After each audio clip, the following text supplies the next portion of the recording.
વડોદરાના એસઆઈપી જૂથ એક જવાનનું થયું નિધન।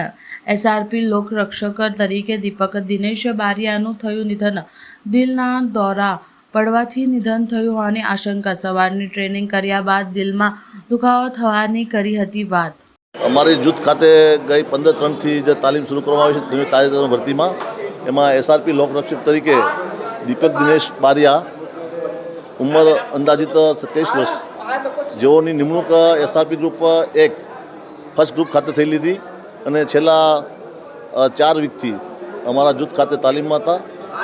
સવારના નિયમ મુજબના પીટી ટેબલ પ્રેક્ટિસનો ટાઈમ જે હતો, અમારો ટ્રેનનો ટાઈમ એ પૂરો થયો એટલે કપડાં ચેન્જ કરવા, નાવા ધોવા માટે એ લોકો ગયેલા।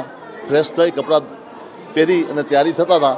એ સમયમાં એને છાતીમાં દુખાવો થતો હતો, એવો એના સાથી મિત્રને જણાવ્યું અને હોસ્પિટલ પાસે જવા માટે બંને નીકળ્યા।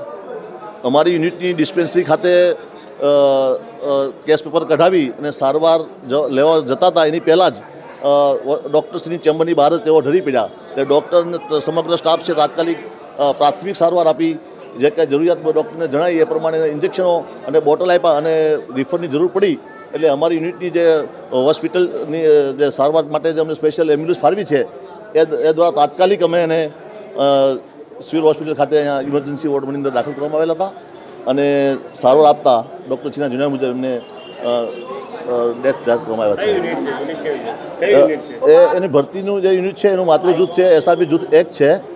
તાલીમ જે લઈ રહ્યા છે એસઆરપી જૂથ 9 ખાતે લઈ રહ્યા છે। દીપક દિનેશભાઈ બારિયા રાજપીપળાના વતની છે।